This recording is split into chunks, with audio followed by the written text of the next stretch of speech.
Bun găsit, dragii mei, la o nouă ediție a emisiunii Unde ești libertate? Vom discuta astăzi despre omul între moralitate și libertate.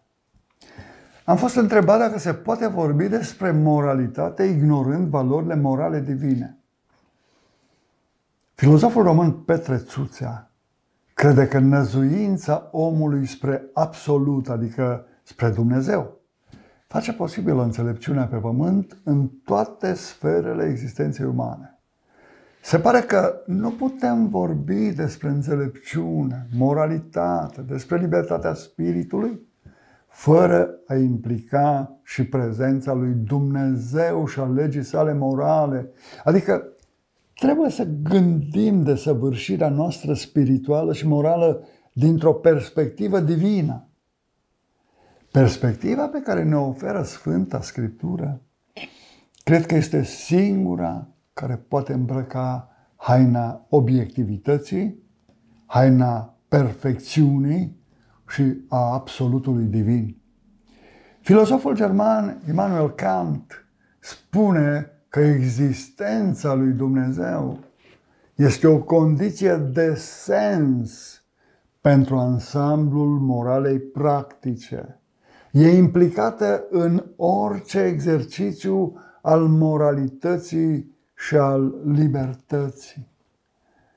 Ar fi interesant, cred, să abordăm pe scurt semnificația legii morale divine cuprinsă în cele 10 porunci din Biblie.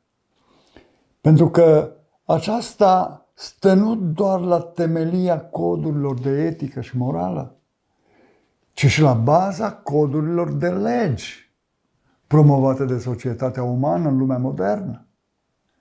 Esența legii morale divine, cuprinsă în cele 10 comandamente, adică în cele 10 porunci din Exod 20, versetele 1 la 17, jalonează, asemenea unor puncte luminoase, albia existenței umane, prin standardele care pot face din om o ființă iubitoare, o ființă corectă, înțeleaptă, liberă de robia viciilor și a lucrurilor materiale, demnă și responsabilă în relația pe verticală cu Dumnezeu, cât și pe orizontală în relația cu semenii. Cele 10 porunci, așezate de Creator înaintea omului, nu lezează libertatea acestuia, dragii mei, ci îl învață cum să trăiască responsabil, în respect pentru Dumnezeu și aproapele său, să nu încalce libertatea celorlalți. Dacă primele 4 porunci se referă la relația ființei umane cu divinitatea, următoarele cer oamenilor să-și cinstească părinții, să nu ucidă, să nu practice imoralitatea sexuală, să nu fure, să nu mărturisească strâmb împotriva aproapelui, să nu poftească nimic din casa aproapelui, să nu poftească nevasta aproapelui lor, nici robul lui, nici roaba lui, nici boul lui, nici măgarul lui, nici un alt lucru care este al aproapelui lor. Exod 21 la 17. Acest mod de viață înseamnă umblare în adevăr, înseamnă umblare în dreptate și dragoste slujitoare oferită necondiționat. Este trăire după chipul și asemănarea lui Dumnezeu, lăsându-se călăuzit de Duhul Divin. Spiritul nostru își asumă de bună voie mandatul de a fi un instrument al binelui, acționând cu bucurie pentru triumful adevărului și al valorilor morale autentice. A devenit ca o modă, ca mulți intelectuali să vorbească despre valorile morale propovăduite de către religia budistă.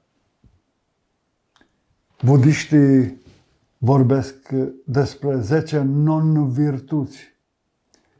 Acestea sunt de natură fizică, cum ar fi uciderea, furtul, abaterile sexuale, non-valori verbale, cum ar fi minciuna, limbajul dur și altele, și non-valori mentale, din rândul cărora fac parte lăcomia, intenția dăunătoare și vederile greșite. Dalai Lama, liderul budiștilor tibetani, susține într-una dintre cărțile sale că este necesar să adoptăm un sistem de moralitate și de comportament pur în încercarea de a evita cele 10 non-virtuți.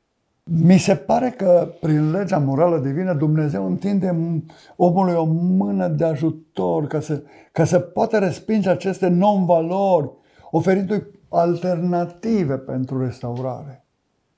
Iar legislația statelor nu face decât să confirme necesitatea acestor norme morale pentru prevenirea haosului și decadenței în societate.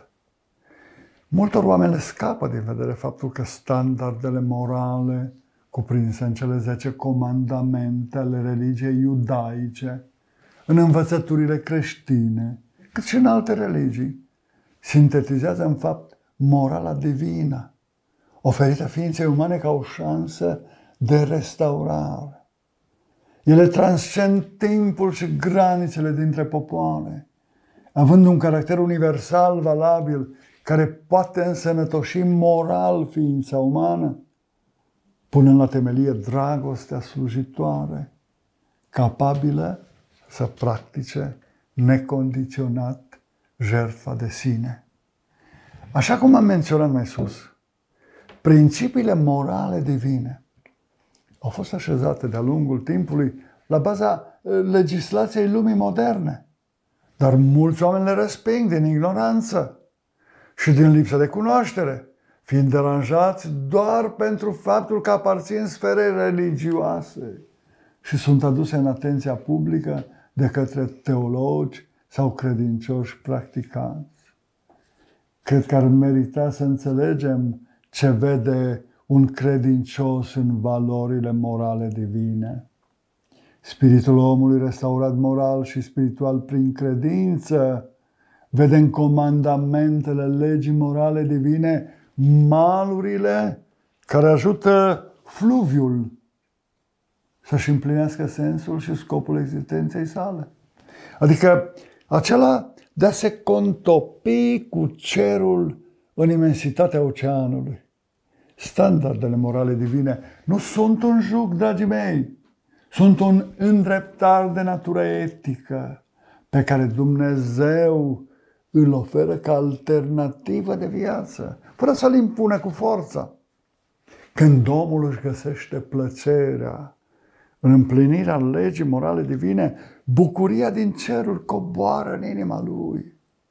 Iar jugul legii divine dispare și are deschisă în fața sa ușa spre eternitatea cu Dumnezeu.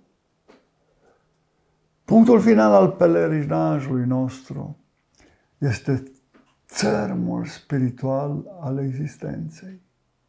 Iar omul care nu înțelege, care este ținta călătoriei sale pământești, care nu înțelege sensul și scopul existenței sale, va sfârși ca rob al lucrurilor trecătoare, fără a cunoaște adevărata libertate, fără a cunoaște eternitatea cu Dumnezeu, fără a avea bucuria veșniciei în comuniune cu Dumnezeu, cu Iisus, cu toți răscumpărații săi din lumea aceasta.